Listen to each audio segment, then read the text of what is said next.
Wanita ini pasrah menikah dengan pangeran Arab, semua itu demi warisan dan orang tua. Saat malam pertama, wanita itu menangis saat tahu permintaan gila pangeran. Saya, Nisa Pratiwi, lahir dan besar di sebuah rumah sederhana di pinggiran kota Jakarta.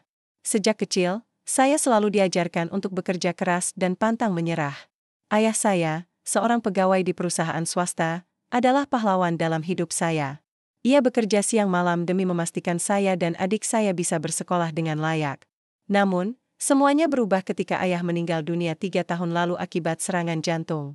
Selain meninggalkan kenangan indah, ia juga meninggalkan utang yang cukup besar, pinjaman dari bank yang digunakan untuk membiayai pengobatan ibu yang sakit-sakitan. Setelah kematian ayah, tanggung jawab itu jatuh di pundak saya.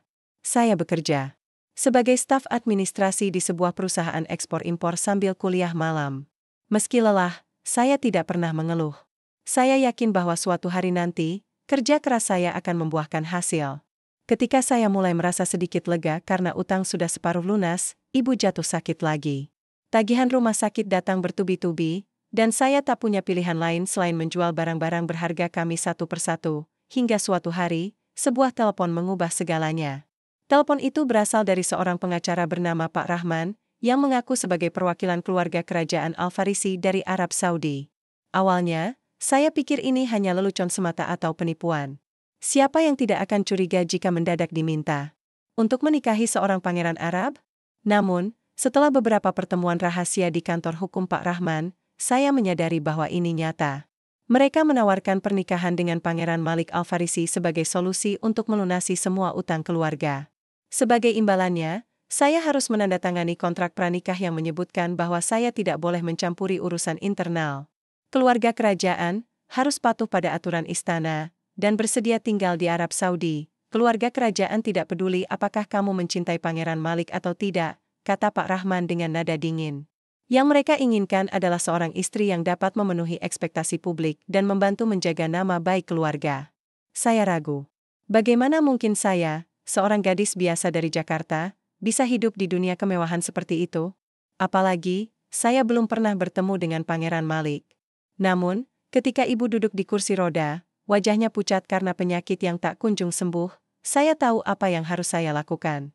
Setelah berhari-hari berpikir keras, saya akhirnya menyetujui perjanjian itu. Pernikahan dilangsungkan secara diam-diam di sebuah masjid kecil di Jakarta, hanya dihadiri oleh keluarga inti dan beberapa pejabat kerajaan. Pangeran Malik hadir dengan pakaian tradisional putih yang membuatnya tampak begitu sempurna. Wajahnya tampan, sorot matanya tajam, namun ada sesuatu yang dingin dalam caranya memandang saya. Kami saling mengucapkan ikrar tanpa banyak bicara. Saat cincin emas melingkar di jari saya merasakan campuran antara kelegaan dan kekhawatiran.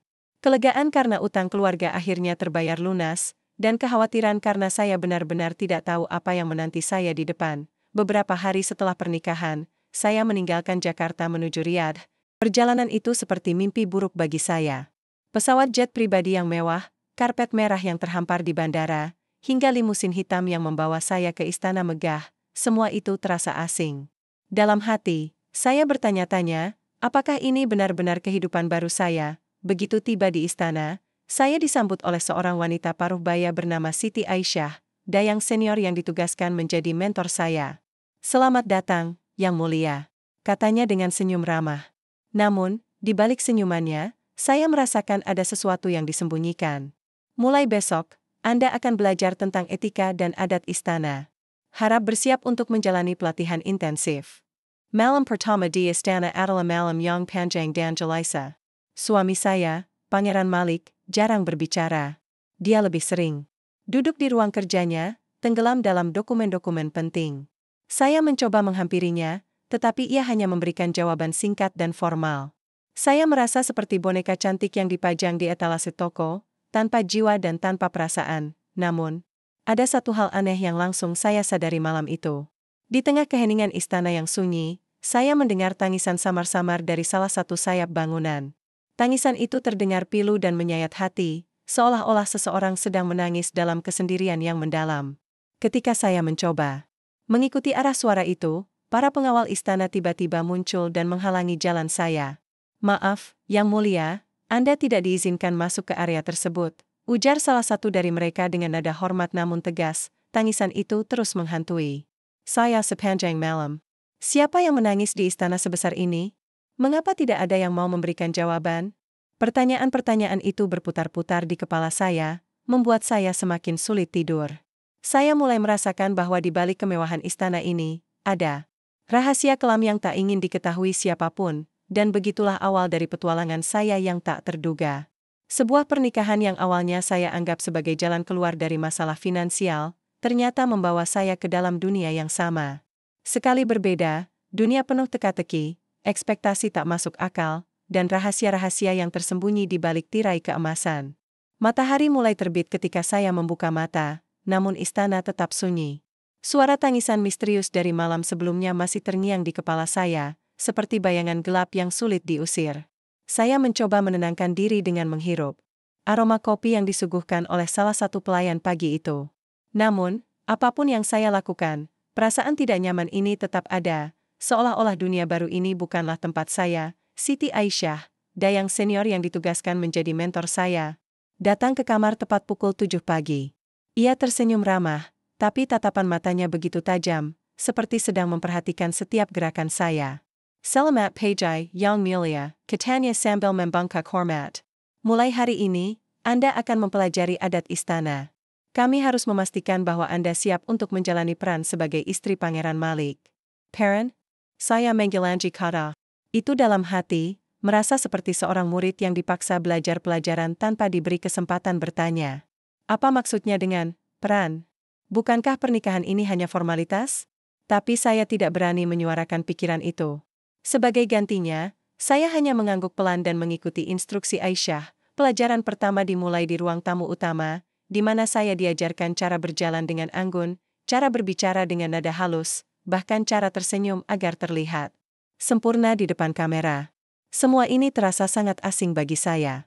Di Jakarta, saya bebas tertawa lepas atau berbicara apa adanya. Di sini, segalanya diatur dengan aturan yang begitu ketat, hingga napas saya pun terasa terkekang. Postur tubuh Anda harus tegak, kata Aisyah dengan suara tenang namun tegas. Jangan biarkan bahu Anda jatuh. Anda adalah representasi keluarga. Karajan, jadi tunjukkan keanggunan Anda. Saya mencoba mengikuti instruksi itu, namun rasanya seperti memakai topeng yang terlalu sempit. Setiap kali saya membuat kesalahan kecil, seperti melangkah terlalu cepat atau berbicara terlalu keras, Aisyah langsung memberikan teguran halus. Anda bisa lebih baik, Yang Mulia. Cobalah lagi. Hari-hari berikutnya berjalan dengan pola yang sama. Saya belajar tentang protokol istana, aturan berpakaian, bahkan cara menyapa tamu negara. Semua ini dilakukan dengan intensitas tinggi, seolah-olah waktu saya terbatas. Kadang-kadang, saya merasa seperti seekor burung yang dipaksa masuk ke sangkar emas tanpa diberi kesempatan untuk mengepakkan sayapnya. Namun, ada satu sosok yang membuat semua ini sedikit lebih mudah. Faisal, saudara tiri Pangeran Malik. Berbeda dari Malik yang selalu tampak dingin dan jauh, Faisal memiliki sikap yang hangat dan bersahabat. Ia sering datang ke ruang pelatihan saya, memberikan senyuman yang menenangkan. Jangan khawatir, Nisa, katanya suatu sore. Semua orang butuh waktu untuk beradaptasi. Kamu sudah melakukan yang terbaik. Faisal selalu berhasil membuat saya merasa lebih baik. Ada sesuatu dalam caranya berbicara yang membuat saya ingin mempercayainya. Namun, di balik kehangatan itu, saya kadang-kadang menangkap pandangan aneh antara Faisal dan Malik. Entah kenapa, mereka tampak seperti dua musuh yang saling mengincar, meskipun mereka berusaha menyembunyikannya di hadapan saya. Sementara itu, hubungan saya dengan Malik semakin renggang. Ia jarang berada di istana, dan ketika ia pulang, kami hampir tidak pernah berbicara.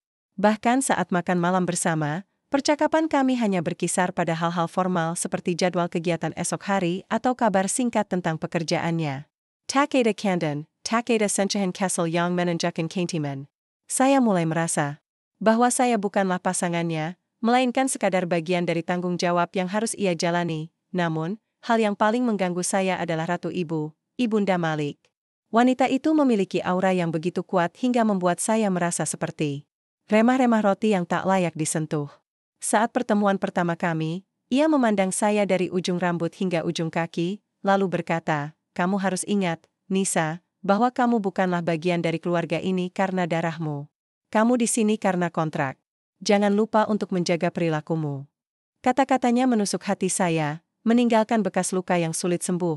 Di tengah semua tekanan ini, tangisan misterius itu terus menghantui saya. Setiap malam, suara itu terdengar dari arah sayap timur istana. Saya mencoba mencari tahu lebih banyak tentang lokasi tersebut, tapi setiap kali saya mendekatinya, para pengawal selalu muncul dan menghalangi jalan saya. Maaf, Yang Mulia, area ini terlarang, kata mereka dengan nada hormat namun tegas. Rasa penasaran saya semakin besar. Siapa yang menangis di sana? Mengapa tidak ada yang mau memberikan jawaban? Saya mencoba bertanya kepada Aisyah, tapi ia hanya menggeleng pelan. Ada beberapa hal yang lebih baik tidak diketahui, Yang Mulia, katanya dengan nada penuh rahasia.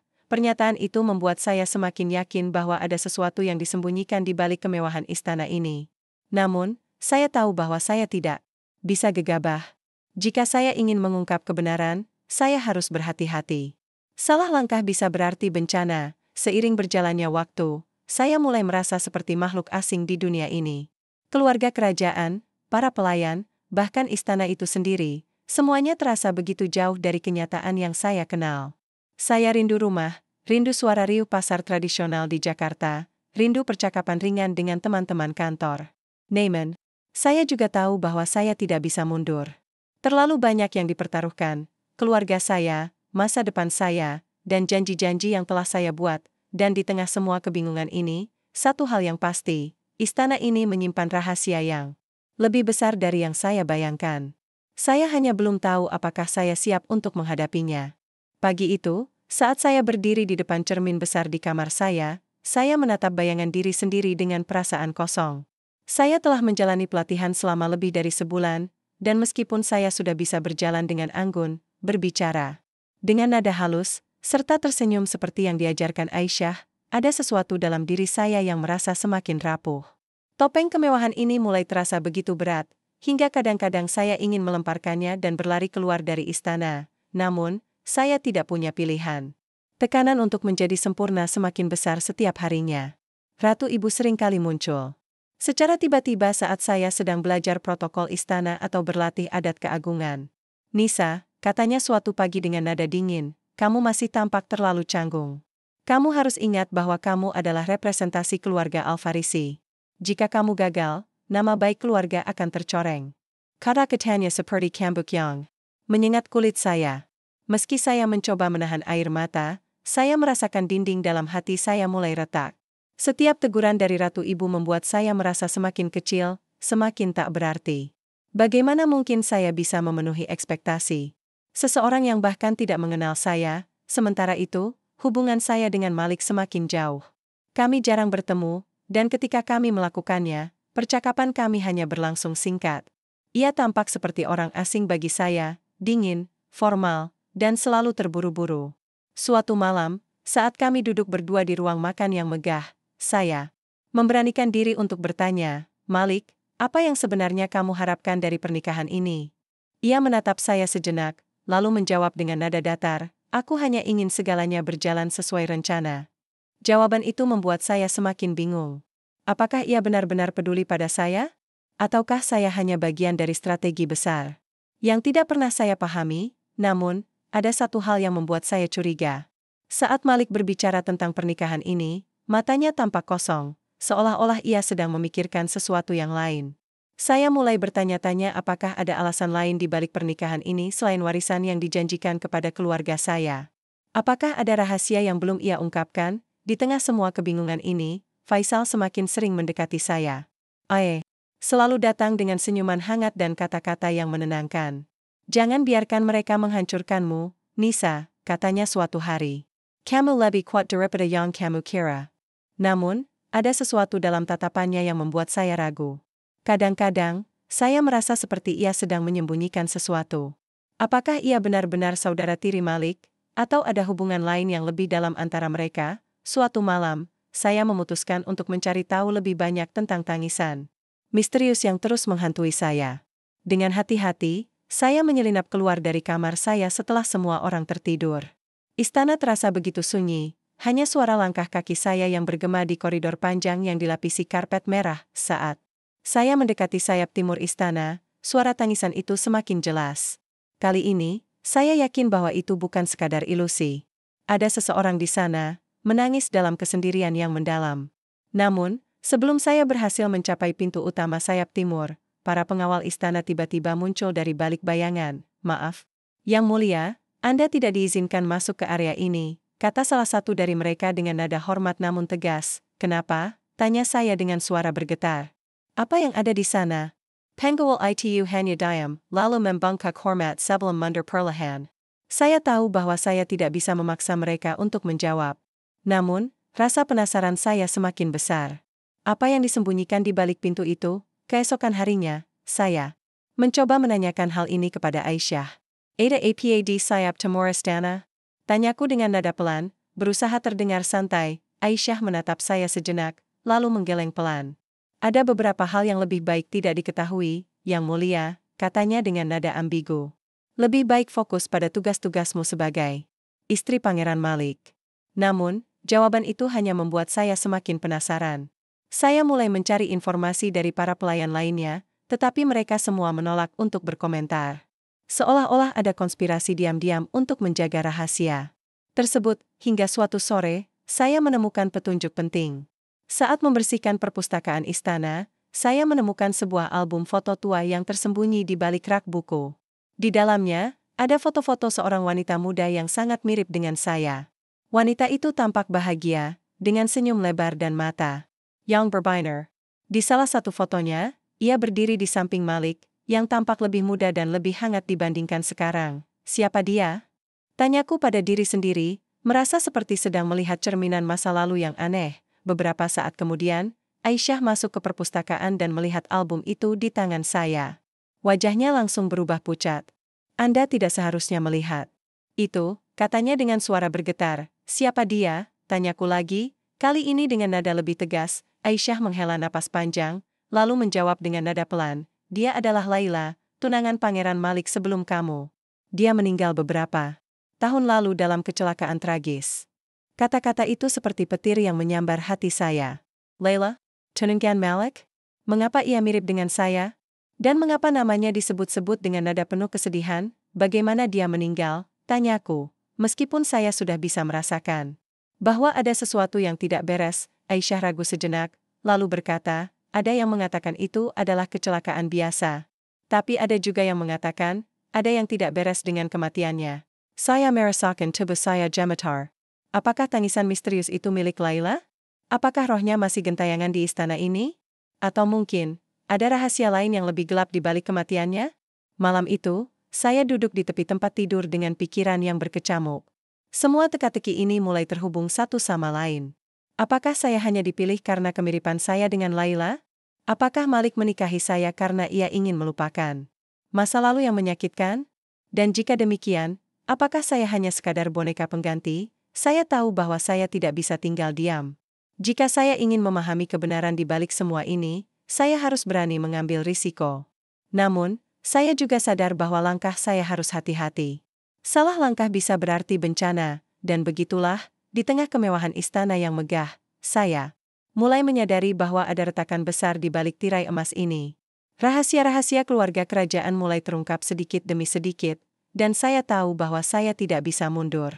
Terlalu banyak pertanyaan yang belum terjawab, terlalu banyak kebenaran yang harus diungkap.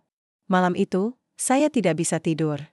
Bayangan Laila terus menghantui pikiran saya, senyumannya yang cerah, tatapannya yang penuh kehidupan, dan kemiripannya dengan saya yang begitu mencolok. Apakah Malik benar-benar melihat dirinya dalam diri saya? Apakah ia menikahi saya karena ia ingin melupakan rasa bersalah atas kematian Laila? Atau mungkin, ada alasan lain yang lebih gelap? Saya tahu bahwa saya harus mencari tahu lebih banyak tentang Laila jika ingin memahami apa yang sebenarnya terjadi di istana ini. Namun, mendapatkan informasi bukanlah hal yang mudah. Para pelayan takut berbicara, para pengawal selalu menghalangi jalan saya, dan Aisyah hanya memberikan jawaban ambigu setiap kali saya bertanya. Namun, ada satu tempat yang belum saya periksa secara menyeluruh, ruang bawah tanah istana. Saat saya masih kecil, ibu sering mengatakan bahwa rahasia-rahasia besar biasanya disembunyikan di tempat-tempat yang paling tersembunyi. Mungkin saja, jawaban yang saya cari ada di sana. Keesokan malamnya, saya memutuskan untuk menyelinap ke ruang bawah tanah. Istana begitu sunyi, hanya suara detak jam tua yang bergema di koridor panjang. Saya membawa senter kecil yang saya sembunyikan di laci meja rias. Dengan hati-hati, saya menyusuri tangga sempit yang menuju ke bawah tanah. Udara di sana lembab dan dingin, membuat bulu kuduk saya merinding. Di salah satu sudut ruangan, saya menemukan sebuah kotak kayu tua yang tertutup debu tebal. Saat saya membukanya, saya hampir tidak percaya dengan apa yang saya temukan di dalamnya. Jurnal milik Laila. Tangan saya gemetar saat membuka halaman pertama. Ternyata, Laila tidak hanya meninggal karena kecelakaan seperti yang diceritakan semua orang.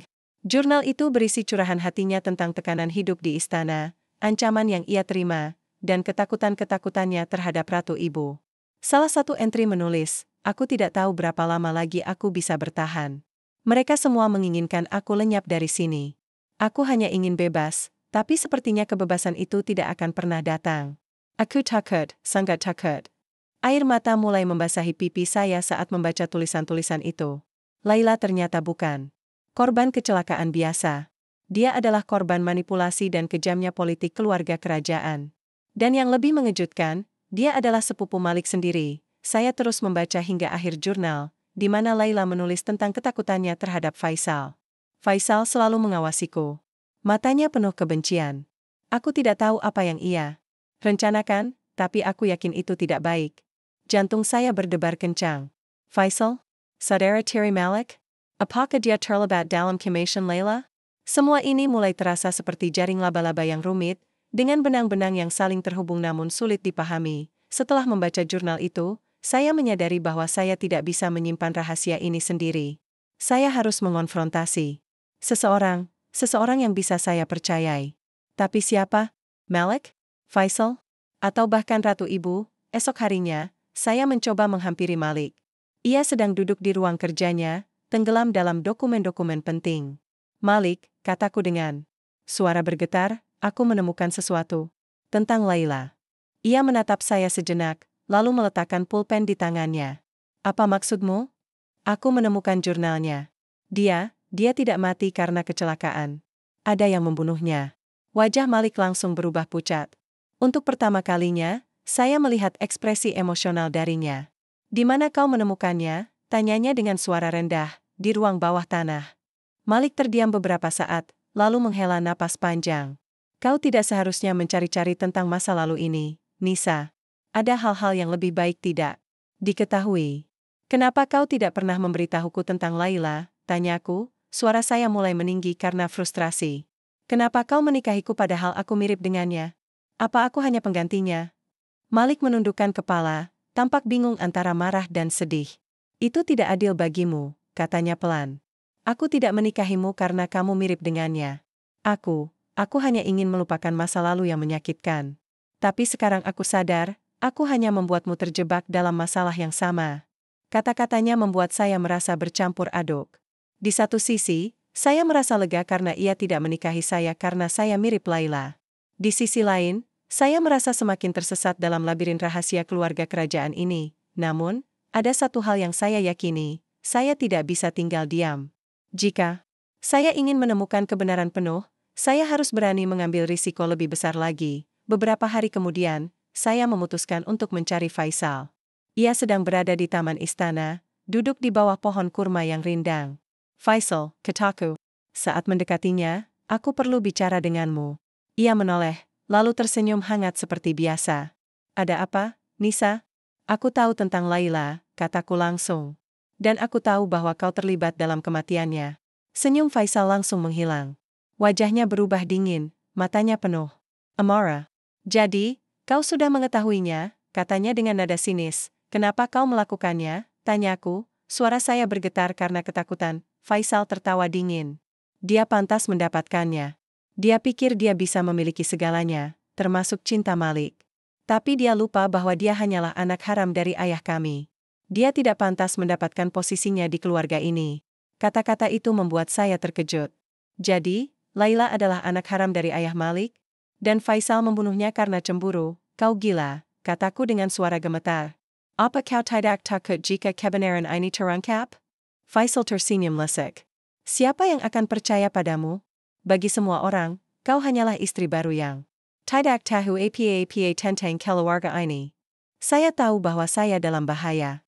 Faisal jelas tidak segan-segan untuk menyakiti saya jika saya mencoba mengungkap kebenaran. Namun, saya juga tahu bahwa saya tidak bisa mundur sekarang. Terlalu banyak nyawa yang sudah menjadi korban rahasia keluarga ini. Malam itu, saya memutuskan untuk mengumpulkan semua bukti yang saya temukan, jurnal Laila, foto-foto lama, dan catatan-catatan kecil yang saya kumpulkan selama ini. Saya harus menemukan cara untuk membawa kebenaran ini ke permukaan, meskipun itu berarti saya harus mengorbankan segalanya. Dan begitulah, di tengah kemewahan istana yang megah, saya menyadari bahwa kebenaran selalu memiliki harga. Harga itu mungkin kebebasan saya, mungkin kebahagiaan saya, atau mungkin nyawa saya sendiri. Tapi saya tahu satu hal, saya tidak bisa tinggal diam. Saya harus berdiri dan berjuang untuk keadilan, meskipun dunia di sekitar saya runtuh. Malam itu, saya duduk di tepi tempat tidur dengan jurnal Laila terbuka di pangkuan saya. Setiap kata yang tertulis di dalamnya seperti paku yang menancap di hati saya, penuh rasa sakit, tetapi juga memberikan kejelasan. Saya tidak hanya membaca tentang Laila, saya juga membaca tentang diri saya sendiri. Apakah saya hanya akan menjadi korban berikutnya dari keluarga kerajaan ini? Apakah saya akan mengalami nasib yang sama seperti Laila jika saya terus mencari kebenaran? Naaman, Ada 1. Hal yang membuat saya yakin untuk melanjutkan perjuangan ini, saya tidak lagi sendirian. Malik telah mengakui bahwa ia tidak menikahi saya karena saya mirip dengan Laila. Ia bahkan mulai menunjukkan tanda-tanda kepedulian yang sebelumnya tak pernah saya lihat. Meskipun hubungan kami masih rapuh, saya merasakan bahwa ia siap untuk berdiri di sisi saya. Keesokan paginya, saya memutuskan untuk menghadap Ratu Ibu. Ini bukanlah keputusan yang mudah. Wanita itu adalah sosok yang begitu kuat dan berkuasa hingga kadang-kadang saya merasa seperti debu di hadapannya. Namun, saya tahu bahwa ia adalah kunci dari semua rahasia ini. Jika saya ingin mengungkap kebenaran sepenuhnya, saya harus mengonfrontasinya secara langsung. Saat saya masuk ke ruang tamu utama, Ratu Ibu sedang duduk di kursi panjangnya, mengenakan gaun hitam yang elegan. Matanya menyipit saat melihat saya.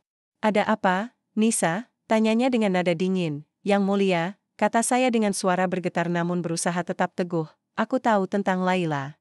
Wajahnya langsung berubah pucat, meskipun ia mencoba menyembunyikannya di balik topeng ketenangannya. "Apa maksudmu?" "Aku tahu bahwa dia bukan mati karena kecelakaan biasa," lanjut saya. "Dan aku juga tahu bahwa Faisal terlibat dalam kematiannya."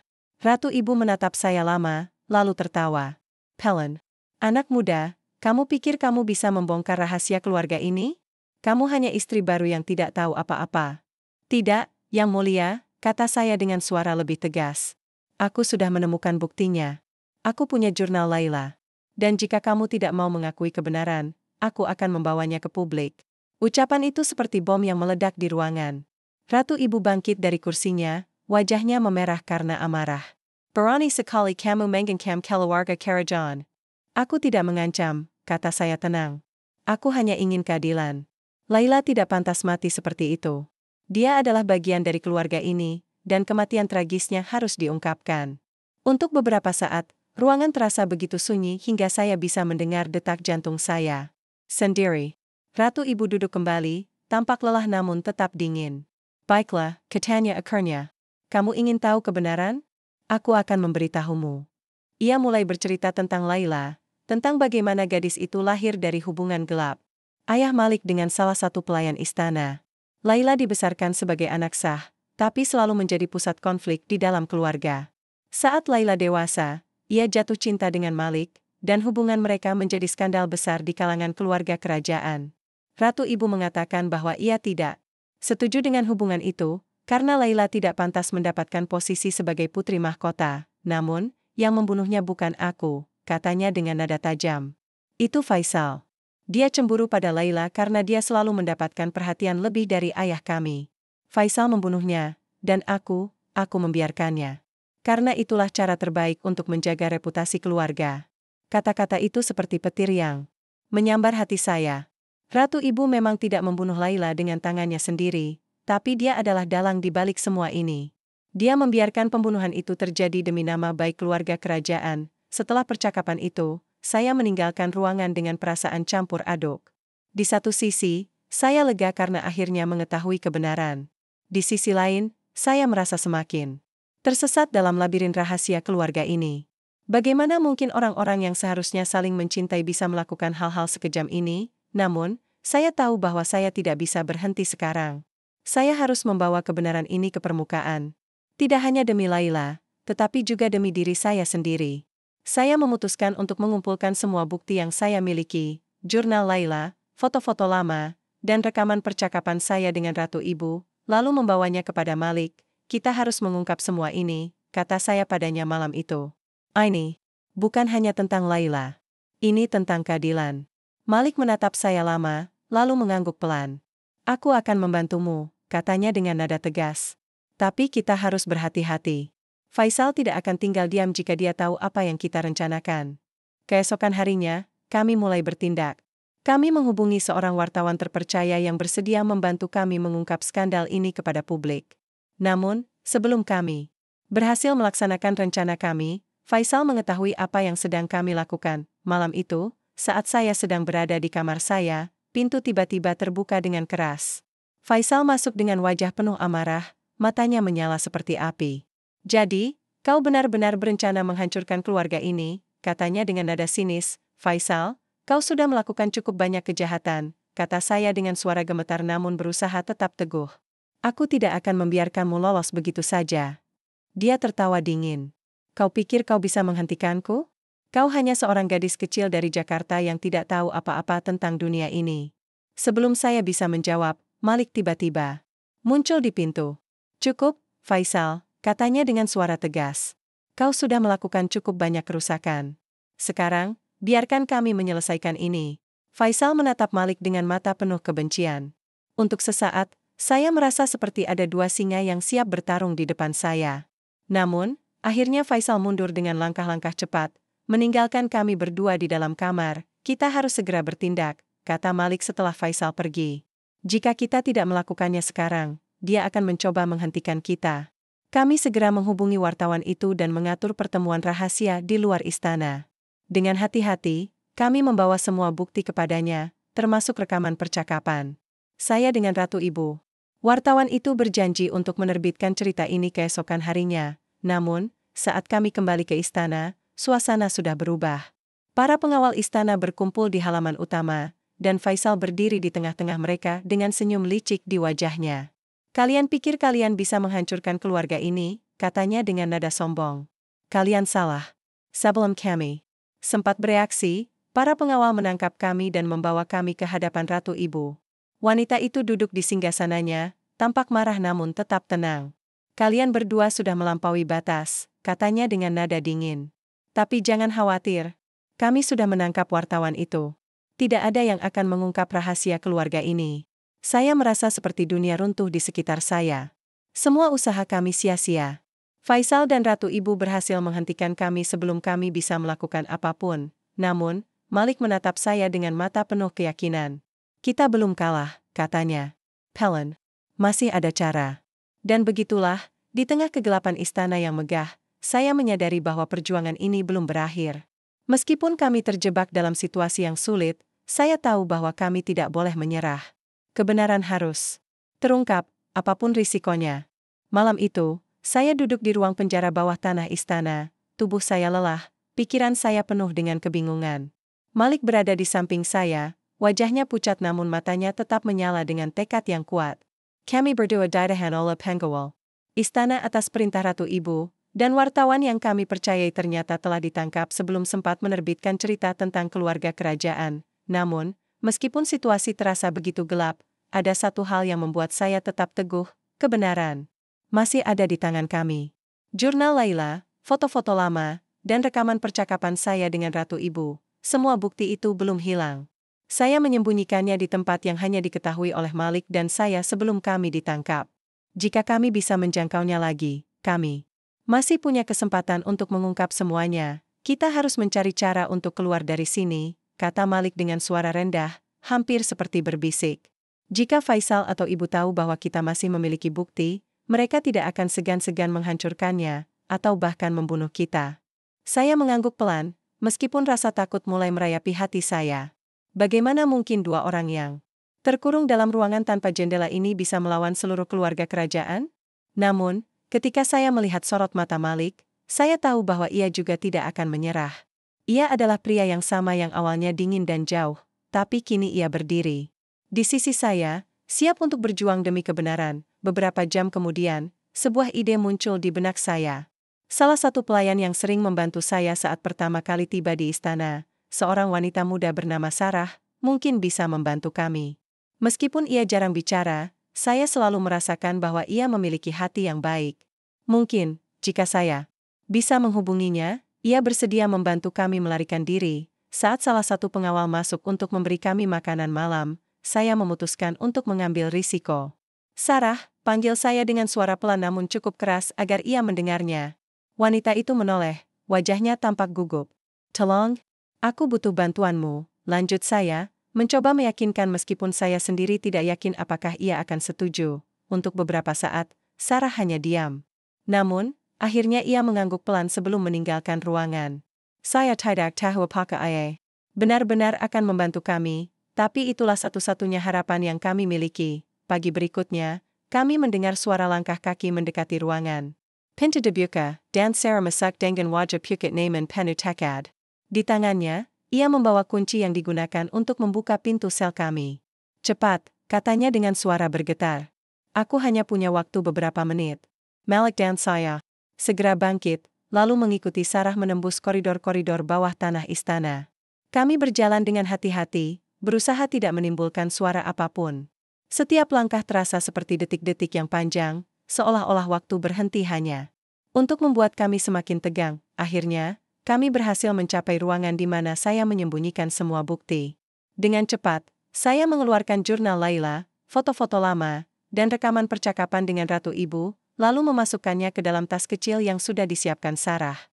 Terima kasih, kata saya padanya dengan suara penuh emosi. Kami tidak akan melupakan ini. Sarah hanya tersenyum tipis sebelum menghilang ke balik bayangan. Malik dan saya segera melanjutkan pelarian kami, menuju pintu belakang istana yang jarang dijaga. Namun, tepat saat kami hampir mencapai pintu keluar, suara langkah kaki mendekat. Faisal muncul di ujung koridor, wajahnya penuh amarah. Kalian pikir bisa kabur? Katanya dengan nada sinis. Malik langsung melangkah ke depan, berdiri di antara saya dan Faisal. Cukup, Faisal, katanya dengan suara tegas. Ini sudah berakhir. Faisal tertawa dingin. Berakhir? Tidak, Malik. Ini baru permulaan. Namun, sebelum Faisal sempat berbuat apa-apa, para pengawal istana yang lain muncul dari arah berlawanan. Mereka membawa berita penting, wartawan yang kami percayai ternyata berhasil melarikan diri dan menerbitkan cerita tentang skandal keluarga kerajaan. Berita itu sudah tersebar luas di media internasional, dan tekanan publik mulai membanjiri istana. Wajah Faisal langsung berubah pucat. Untuk pertama kalinya, saya melihat kepanikan di matanya. Tidak mungkin, gumamnya dengan suara gemetar, Ratu. Ibu tiba beberapa saat kemudian, wajahnya penuh kemarahan namun juga kekalahan. Apa yang kalian lakukan? Tanyanya dengan nada tinggi, matanya memandang saya dengan penuh kebencian. Kami hanya melakukan apa yang seharusnya dilakukan sejak awal, jawab saya dengan suara tegas. Kami membawa kebenaran ke permukaan. Setelah itu, semuanya terjadi dengan cepat. Faisal ditangkap atas tuduhan pembunuhan Laila, sementara Ratu Ibu dipaksa mundur dari jabatannya sebagai pemimpin keluarga kerajaan. Para anggota keluarga lainnya mulai mempertanyakan keputusan-keputusan yang telah dibuat selama bertahun-tahun, dan istana yang dulunya megah kini terlihat seperti reruntuhan yang rapuh. Namun, bagi saya, kebenaran ini bukanlah akhir dari perjalanan. Sebaliknya, ini adalah awal dari babak baru dalam hidup saya. Malik dan saya memutuskan untuk tetap tinggal di Arab Saudi, bukan karena kami ingin melanjutkan kehidupan kerajaan, melainkan karena kami ingin membangun dunia yang lebih baik, dunia di mana keadilan dan transparansi menjadi prioritas utama. Saya mendirikan yayasan untuk membantu perempuan korban kekerasan dalam rumah tangga, baik di Indonesia maupun di Arab Saudi.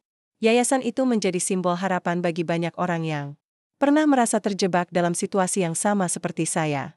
Dan Malik, meskipun ia kehilangan sebagian besar hak istimewanya sebagai pangeran, tetap berdiri di sisi saya, mendukung setiap langkah yang saya ambil. Hubungan kami pun berkembang menjadi sesuatu yang lebih dalam. Kami tidak lagi hanya sekedar pasangan yang terikat oleh kontrak pranikah, melainkan dua insan yang saling mencintai dan saling mendukung. Beberapa bulan kemudian, kami memutuskan untuk memulai keluarga kecil kami sendiri. Keluarga yang dibangun atas dasar cinta, kejujuran, dan kebebasan. Dan begitulah, di tengah puing-puing kemewahan istana yang runtuh, saya menemukan kebahagiaan yang sebenarnya. Saya tidak lagi menjadi gadis kecil dari Jakarta yang terjebak dalam dunia asing. Saya adalah Nisa Pratiwi, seorang perempuan yang berani berdiri untuk kebenaran, meskipun dunia di sekitarnya runtuh.